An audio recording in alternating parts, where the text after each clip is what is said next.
अस्सलाम वालेकुम दोस्तों, मैं हूं शाज़िया अहमद और आपको अपने चैनल हेल्थ एंड ब्यूटी में वेलकम करती हूं।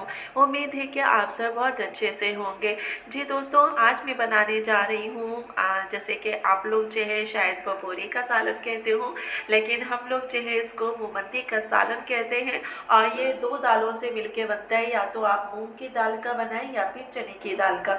तो मैं बनाऊंगी चने की दाल के पकौड़े, उसके बाद मैं ये सालन आपको बना के दिखाऊंगी। और देखिए, ये बहुत ही मज़े का और टेस्टी होता है और खाने में भी बहुत मज़ेदार होता है। कोई मेहमान आ जाए तो आप इसको झटपट बना सकते हैं, सब शौक से इसको खाएंगे और आपको दुआएं देंगे और खुश होके जाएंगे। और इसके खाने के बहुत सारे फ़ायदे भी हैं। सबसे बड़ा फ़ायदा ये है कि ये झटपट तैयार हो जाता है। और दूसरी चीज़ ये कि इसमें जो दाल है उसका जो टेस्ट है, आपको पता है कि दाल की अफादियत कितनी अच्छी होती है और आपकी बॉडी के लिए, सेहत के लिए बेस्ट है। तो इसको आप जो है ट्राई ज़रूर कीजिएगा, मेरी वीडियो को इसकी मत कीजिएगा। तो चले फिर वीडियो को स्टार्ट करते हैं। वीडियो स्टार्ट करने से पहले जल्दी से मेरे चैनल को सब्सक्राइब कर दीजिए और साथ ही लगे आइकॉन के बटन को प्रेस करें ताकि मेरी नई वीडियो की नोटिफिकेशन आप सबको पहले मिले। और वीडियो अच्छी लगे तो एक थम्स अप दें। Are you ready guys? तो चलिए वीडियो को स्टार्ट करते हैं।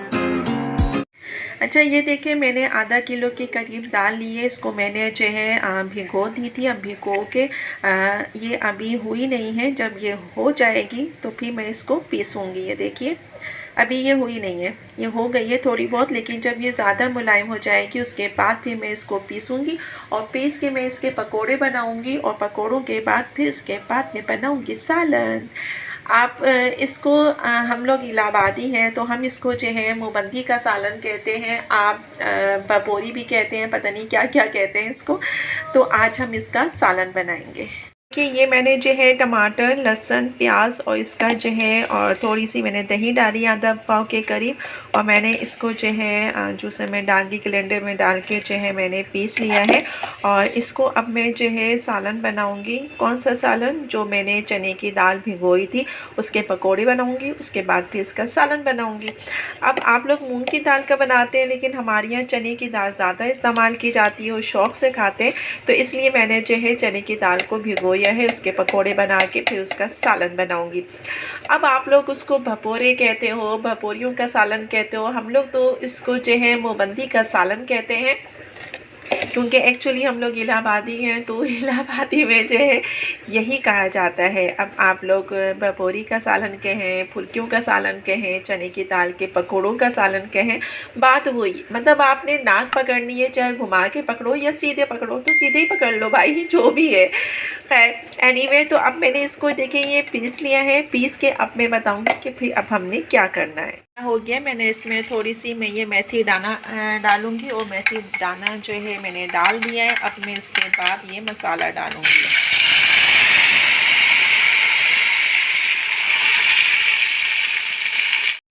अच्छा, अब इसमें मैंने 1 चम्मच कुटी मिर्च डाली है और 1 चम्मच के करीब धनिया डाला है और आधी चम्मच के करीब जो है हल्दी।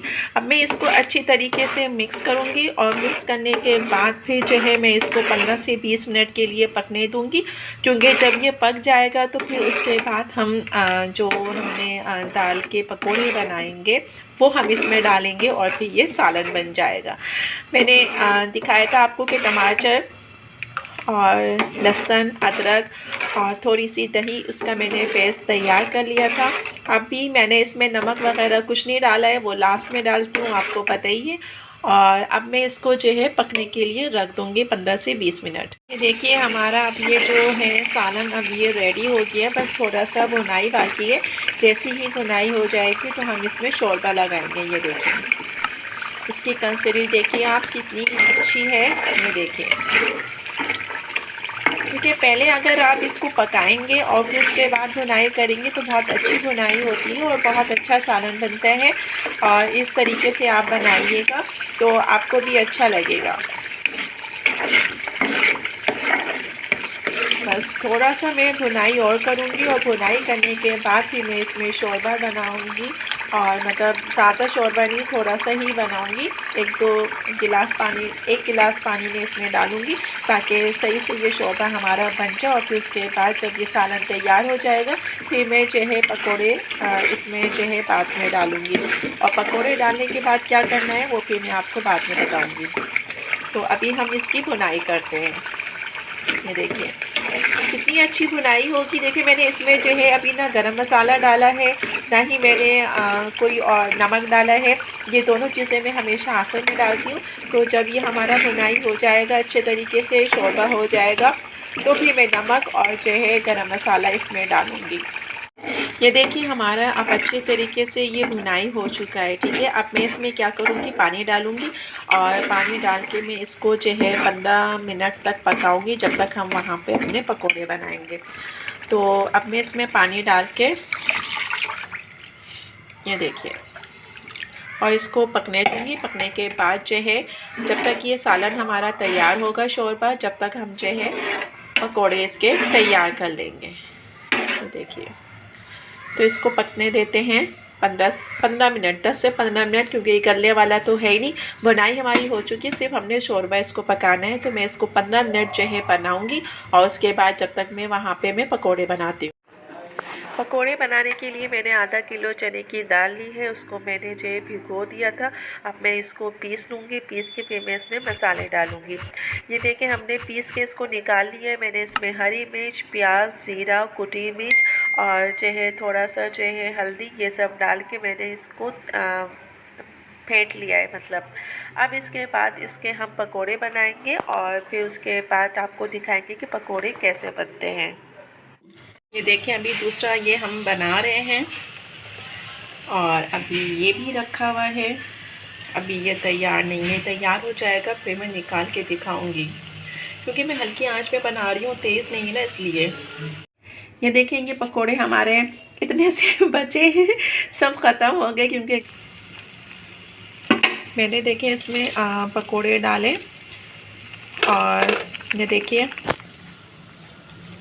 इस तरीके से, ये देखिए मैंने अब ये पकोड़े इसमें डाल दिए। अब मैं इसको जो है मैक्सिमम 10 मिनट बनाऊंगी ताकि ये पकोड़े इसी में हो जाएं और फिर ये हमारा सालन जो है रेडी हो जाएगा। तो अब मैं इसको जो है ढाँप के रखूँगी और 10 मिनट के लिए पकने दूँगी। ये देखिए दोस्तों ये हमारा जो है सालन अब रेडी हो गया। आप देख रहे हैं कितनी अच्छी शक्ल इसकी सालन की आई है। और जो मैं हमेशा ये बात कहती हूँ कि जो चीज़ अगर दिखने में लगे तो वो खाने में भी अच्छी होती है। तो ये दिखने में देखिए कितना अच्छा सालन लग रहा है और जब आप खाएंगे तो बहुत ही मज़ेदार और जो है लजीज जिसे कहना चाहिए, आप कौरमा भूल जाएंगे, बिरयानी भूल जाएंगे इस सालन के आगे। ये बहुत ही मज़े का सालन बनता है। और अगर जिस तरीके से मैंने बनाया है आप वैसे ही रेसिपी से बनाते हैं तो यकीन करिए कि आपके घर में सबको ये पसंद आएगा। और अगर आपके घर में गोश्त नहीं है, चिकन नहीं है, तो आप इस तरीके से बना के मेहमानों को खिलाइए, तो देखें मेहमान भी आपकी तारीफ़ किए बगैर ना रहेंगे।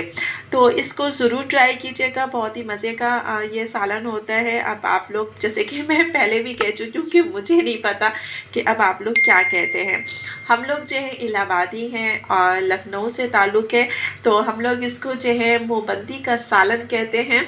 अब आप लोग कुछ के मुँह से मैंने सुना कि पपौरी का सालन या सोवाट जो भी है सालन, पकोड़ों का सालन है, चने की दाल के पकोड़े का सालन, सीधी सी बात है।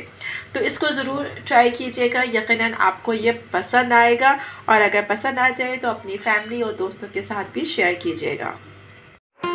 वीडियो अच्छी लगे तो एक प्यारा सा थम्स अप दीजिएगा। तो चलिए दोस्तों चलती हूँ, दुआओं में याद रखिएगा और अपना बहुत ज़्यादा ख्याल रखिएगा। इंशाअल्लाह फिर आऊँगी एक अच्छी